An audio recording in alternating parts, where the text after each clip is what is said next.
হাদিসে আল্লাহ নবী সাল্লাল্লাহু আলাইহি ওয়াসাল্লাম বলেন, ক্বালাতিন নার, জাহান্নাম একবার আল্লাহকে শিকায়ত করে বলতেছে, আকালা বা'দি বা'দান, হে আল্লাহ, আপনি আমাকে যে বানাইছেন, আমার ভিতরে দুইটা পর্ব আছে, একটা হলো গরমের ভাগ আর একটা হলো ঠান্ডার ভাগ। তো জাহান্নাম বলতেছে, আল্লাহ, আমার ভিতরে যে আগুনটা আছে, গরমটা আছে, এই আগুনের তাপ এত মাত্রায় বৃদ্ধি পেয়েছে যে আমার আগুনের এক অংশ আর এক আগুনকে খেয়ে ফেলতেছে। আবার আমার ভিতরে যে ঠান্ডা আছে, এই এত ঠান্ডা যে এক ঠান্ডা আর এক ঠান্ডার উপর উপচে পড়তেছে, কেমন জানি এক ঠান্ডা আর এক ঠান্ডাকে খেয়ে ফেলবে, এক গরম আর এক গরমকে খেয়ে ফেলবে। এত পরিমাণে ঠান্ডা আর এত পরিমাণে গরম। তো সে আল্লাহকে বলতেছে, ফাআযানলি আতানাফাস, আয় আল্লাহ, আপনি আমাকে অনুমতি দেন, আমি শ্বাস প্রশ্বাস নিব।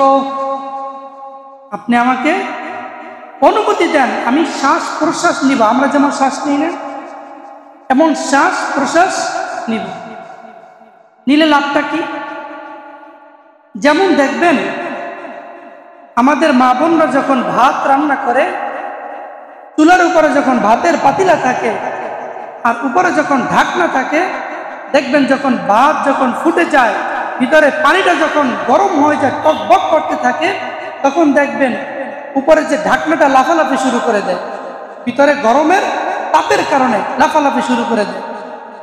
তো যখনই ঢাকনাটা উঠাইবে, তখনই দেখবেন ভিতরে কিছুটা লাফালাফি কি হয়েছে, আগুনের বন্ধ হয়ে গেছে। তো সে এই জন্য বলতেছে, আল্লাহ, আপনি আমাকে শ্বাস প্রশ্বাস নেওয়ার সুযোগ দেন। কি হবে? যখন সে শ্বাসটা ছাড়বে আর শ্বাস নিবে, তখন ওই জাহান্নামের ভিতরে যে আগুনটা আছে, ওই আগুনটা একটু ঠান্ডা হবে, আর জাহান্নামের ভিতরে যে ঠান্ডাটা আছে, ওই ঠান্ডাটা একটু গরম হবে, একটু কমবে। ফাআযানলি বিনাফাসাইন, আয় আল্লাহ, আপনি আমাকে শ্বাস প্রশ্বাসের জন্য অনুমতি দেন। ফাআযিনা লাহা বিনাফাসাইন, আল্লাহ তাআলা তাকে দুইটা শ্বাস প্রশ্বাস নেওয়ার আল্লাহ তাআলা তাকে অনুমতি দিলেন। কয়টা? দুইটা অনুমতি দিলেন।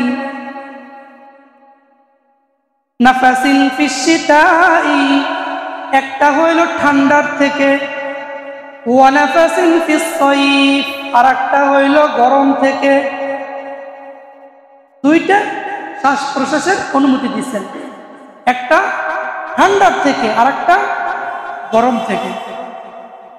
এবার নবীজি বলেন, ফামা ওয়াজাদতুম মিন বারদিন আও জামহারিরিন ফামিন নাফসি জাহান্নাম, তোমরা যদি কখনো যদি ঠান্ডা পাও, তো মনে রাখবা ওই ঠান্ডাটা ওই জাহান্নাম থেকে, জামহারির থেকে আসছে। ওই যে ঠান্ডাটা, ওই ঠান্ডাটা কোথা থেকে আসছে? জাহান্নামের ঠান্ডা থেকে। ওয়ামা ওয়াজাদতুম মিন হাররিন আও হারিরিন ফামিন নাফাসি জাহান্নাম, আর কখন যদি দেখো গরম, তো মনে করবা ওই গরমটা জাহান্নামের গরম থেকে আসছে। তাহলে ঠান্ডা আর গরম কোথা থেকে আসে? জাহান্নাম। জাহান্নামের শ্বাস প্রশ্বাস এটাই কি? একবার শ্বাস নেয় আর একবার শ্বাস ছাড়ে। যখন জাহান্নাম যখন শ্বাসটা ছাড়ে, তখন জাহান্নামের ভিতর থেকে গরম হাওয়াটা বের হয়। ওই গরম হাওয়াটাই আল্লাহ তাআলা দুনিয়ায় গরম বানাইয়ে দিয়েছেন। গ্রীষ্মকাল তখন শুরু হয়ে যায়। এক এক রাষ্ট্রে এক এক সময় গরমকাল আসে, ঠান্ডাকাল আসে। জাহান্নাম তো একবারই ছাড়ে, কিন্তু আল্লাহ তাআলা কোনে কোনে বিভিন্ন রাষ্ট্রের ভিতরে কখনো গরমকাল কখনো শীতকাল আল্লাহ তাআলা পৌঁছাইয়া দেন। যেমন এখন আমাদের দেশে ঠান্ডা, আবার অনেক রাষ্ট্র আছে গরম, কিন্তু জাহান্নাম থেকে ঠান্ডাটা আর গরমটা আসে, কিন্তু আল্লাহ তাআলা নিজাম করে দিছে এই রাষ্ট্রে কখনো ঠান্ডা থাকবে, এই রাষ্ট্রে তখন গরম, ওই রাষ্ট্রে যখন গরম থাকবে আর এক রাষ্ট্রে তখন ঠান্ডা, আর এক রাষ্ট্রের ভিতরে তখন গরমও না ঠান্ডাও না, মধ্যবর্তী স্থান। আল্লাহ তাআলার নিজাম। কিন্তু ঠান্ডা আর গরম আসে কোথা থেকে? জাহান্নাম।